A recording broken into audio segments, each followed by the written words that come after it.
Hello and welcome. You're watching the Tov Jewish News channel. My name is Michael Vilensky, and my guest today is Rabbi Stuart Altshuler from the Beth Shalom community in Florida. Rabbi, great to have you.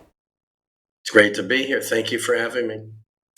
So, Rabbi, you are a representative of the American Jewry, and we are, as Israelis, want to hear what is it to be a Jew in the West after October 7th? How has life really been for the Jewish communities out there? Well, as I've been saying even before I came to Israel, that whatever happens here happens to us in America as well, in different ways. We are battling rapid rise in anti-Semitism, a collapse of the Democrat Party and its usual support for Israel, and the Jewish community is bearing a great burden now, trying to fend off a lot of enmity, a lot of hatred now that is brewing throughout the country. I don't see as much of that where I am at in Western Florida, but our cities in New York and Chicago, Los Angeles, Washington, D.C., Philadelphia, as the rage has been a rapid increase in anti-Semitism. As we know, anti-Zionism is the same stroke as anti-Semitism, and given just a cover for what used to be impossible to be an anti-Semite, and now it's becoming acceptable. Well, this is something that we as Israeli Jews don't really understand. So if you're feeling all this hate from the surrounding communities around Jews, right? You're being attacked, you're being mocked, you can't walk, safely in the streets of America. Why don't American Jews just do the Aliyah? Why isn't it something that they really think about? Well, I have had 3 letters from friends in London. I was there for 11 years before I returned to the United States, and I'm helping them make Aliyah. I know there's been an increase. That's because, I compare it to the 1920s in Europe. Jews are living very comfortably in America. They're successful. They have their medical practices, their law practices, their teaching, they're businessmen. They know there's a rise of anti-Semitism, but it hasn't come knocking at the door yet. It's the same thing that happened in Europe in the 1920s. Ideology, and especially anti-Semitism on college campuses, was the original source for anti-Semitism in Europe. That's where it all started. And a lot of American Jews just, it's like theory, but not reality. And so they're putting it off as if it's an aberration. I'll give you an example at our own synagogue. We now have 7 armed individuals, concealed weapons, every Shabbat morning. We have about 300 people who come on Shabbat morning, and we have to have 7 armed individuals plus a professional armed guard at our entrance. But we do know that the worst source of anti-Semitism has been at the college campuses. At my alma mater at UC Berkeley, University of California, Berkeley, there was a full-scale pogrom there just a few weeks ago when an Israeli soldier was going to speak to a small group of Jewish students, and led by the dean of the history department, other faculty members, and mobs of Berkeley students. They attacked Jews and spit on the Jews, and they broke the doors. They wouldn't let Jews enter the lecture hall, and they had to be scattered away, speaker and students, in underground tunnels. So this is very alarming, and it's growing. And until we have leadership in the United States that chooses to do something about it, I'm afraid it probably will just keep growing out of hand. Well, Rabbi, So Israel, see, this yeah, is really something we don't understand because we see the I polls know. in America, right? And we see 60, 70% of Americans supporting Israel. But on the other hand, we see just, unexpected levels of anti-Semitism too, and Jews that are afraid for their lives studying in American universities. So, what's really going on out there? How come there is, on one hand, support, the majority of Americans support Israel, but on the other hand, you have such levels of anti-Semitism? You have a split in America. We do have a lot of friends in America. That could be perhaps another reason why Jews aren't packing up and leaving. By and large, the religious Christian community is supportive of Israel. We have churches in our area that fly the Israeli flag, which is, to me, every time I go by, it's absolutely remarkable.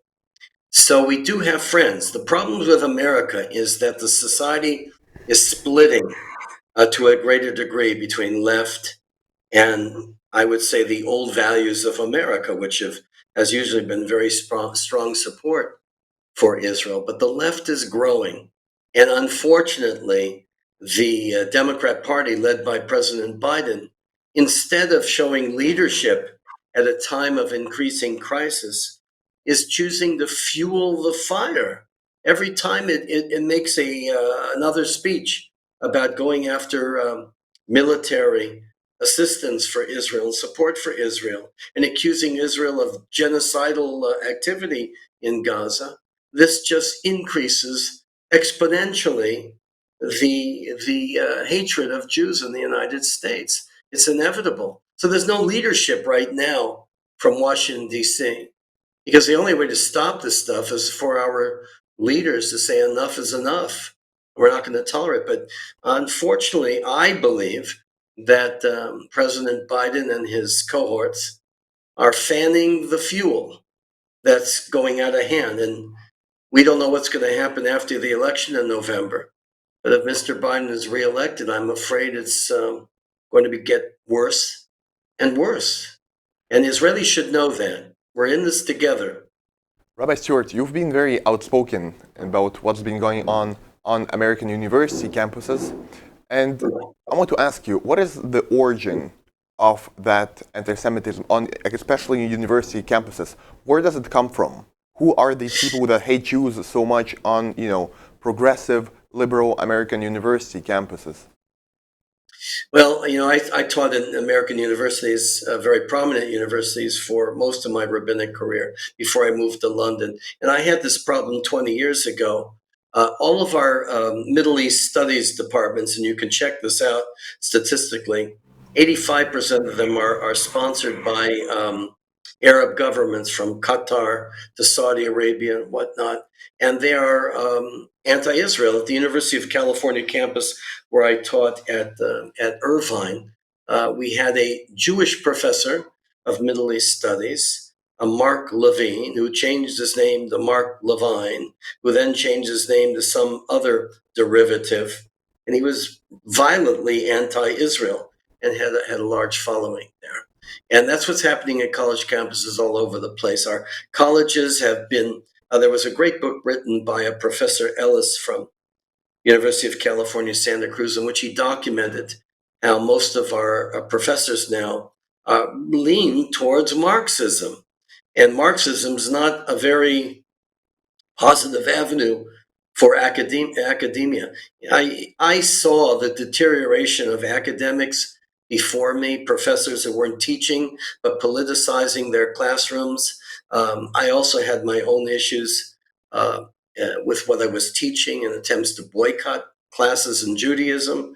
So this is a problem that goes back 20, 30 years ago, and we just have ignored it. And now it's out of hand. We've seen what happened at Harvard, Yale, Columbia, all over the elite campuses in the United States. And what's weird is that you have American Jews also supporting the Democrats that are fanning all this hate towards, their brethren in Israel, right? Because, as we know, most of American Jews vote Democrat, which is very saddening to see. And I, as an Israeli Jew, just don't understand, where does it come from? American Jews, like my own family, was nurtured after World War II to be diehard Democrats. It almost became the religion of American Jewry. Liberalism, civil rights, all those good causes that Jews joined in the 60s and early 70s. And unfortunately, American Jews have not caught up to what's been going on. And they don't see the deterioration of support for Jews, for our value system. People like Alan Dershowitz, a very prominent legal scholar, who's a good friend of mine. He's never declared that he would not vote Democrat, but he has in the last couple of weeks that he will not be voting for President Biden anymore. It's just that the rest of the American Jewry is having a very hard time uh, uh, making this distinction between a Democratic Party that's selling them out. It's almost as if their instinct is if Biden is against Israel, I must be against Israel. And it's very powerful, very dangerous. The Jews are not using their own minds to figure out what's going on right now. Do those people who I vote think Democrat feel solidarity for Israel in some way? there are. I have a lot of friends who are diehard Democrats.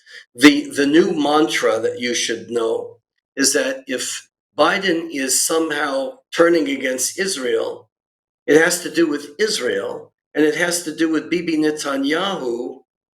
And if it weren't for Bibi Netanyahu, the Democrats would be more pro-Israel.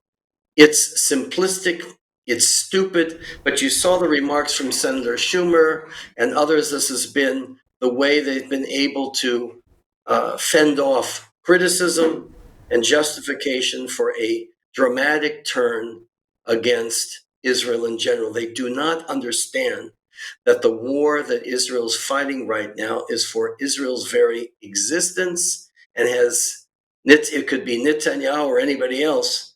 Nothing's going to change. But in the simplicity in America, they see individuals as being the cause of all these problems. And it's going to take a lot, like people like me, I'm an instigator. So I go back and try to convince these liberal Jews that they are really going down the wrong path and supporting the wrong people. So that's where we're at right now. The polls do show there's been a slight shift of American Jews towards away from the Democrat Party. But of course, in Florida, where we have a very strong governor, Governor DeSantis, who's very pro-Israel, we're kind of out of step with what's going on in New York and Chicago and Washington, D.C. and elsewhere. So the dynamics are interesting. I go back to the States. I'm leaving midnight tonight. I go back to the States because I believe that if liberal leftist Democrat Jews can finally speak out as to what's going on, it can be a very powerful tip because we have a presidential election coming up and Biden cannot afford to lose Jewish votes in certain states. So it's all politics right now. But I have to go back, try to convince these slow thinkers that they're going down the wrong path. It's not Israel that's the problem. Rabbi It's Stewart, Joe Biden. this chunk of the American Jewry that we're talking about, the ones who vote Democrat, do they identify more as Jewish or as American? Because if they identify as American, that would explain their political positions on things. If their connection to the Jewish people is only very surface level, we would be able to understand why they vote Democrat and why do they vote for Biden that is doing many bad things for Israel. I'm going to give you a little twist on that one. Not only is it about American Jews who have assimilated, but the odd thing is that the Jews who are more stridently pro-Israel and Republicans are more patriotic to the United States. But the liberal Jews are spitting on the United States. It's a very odd combination here. It's not because they're more American than Jewish. They're part of this woke, liberal, leftist, almost cultic religion in which their value systems are shaped by things that are not traditionally American. So they're out of bounds. And that's what's happened in America and a lot of the Western world.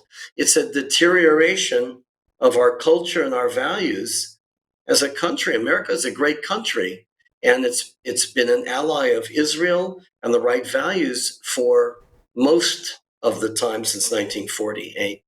But these American Jews who are leaning towards the left, they have problems with America and Israel. And it's a deterioration. And that's what's going on here. And you should know that the more patriotic Americans are the ones who are more pro-Israel. It's like the group that's in the Republican Party is just simply more patriotic towards America than the Democrat left. So that's what's going on. So, Rabbi, for the end of our interview, I want to ask you one question, which is a pretty heavy question. So I hope that you're ready for it. Do you think I'm there is ready a for it. future? Do you think there is a future for Jews in the United States? I think there will always be a Jewish community there. I think there's going to have shrinking numbers. If I were to reach 50 years from now, it'll be a smaller community, probably a more learned community than it is now. There'll be a lot of assimilation. Um, we don't know what's going to happen. If anti-Semitism continues to increase, obviously that's going to shake the normal agenda in the United States. But we're still hopeful because there's so many opportunities for Jewish life in the United States, maybe too many. Jews have become very comfortable. But until there's a real attack physically upon the institutions of the Jewish people there, probably will remain without any emergency panic about leaving the country. But there are signs. But I think if America continues to decline and destroy its history and destroy its values, just like the rest of the West, then we might be looking ahead to some very perilous, difficult times. Not only, and it's not just the Jews; it'll be for the entire Western world. So I hope we don't get there. I hope we can reverse all this. I'm going to keep fighting for the values I hold dear. I'm a very proud Jew, and I want America to restore its the kinds of things that made me very comfortable to be an American Jew and supportive of Israel. Well, Rabbi Stuart Altshuler, we wish you the best of luck in your task, in your very difficult task. And I want to also thank you for being today with us here. Thank you so much. My pleasure. And I'm Yisrael Chai. We're all behind you. I'm Israel Hai. I also want to thank all of our viewers that saw this interview. Please don't forget to subscribe to us on all of our social media platforms. Thank you again. Have a great day.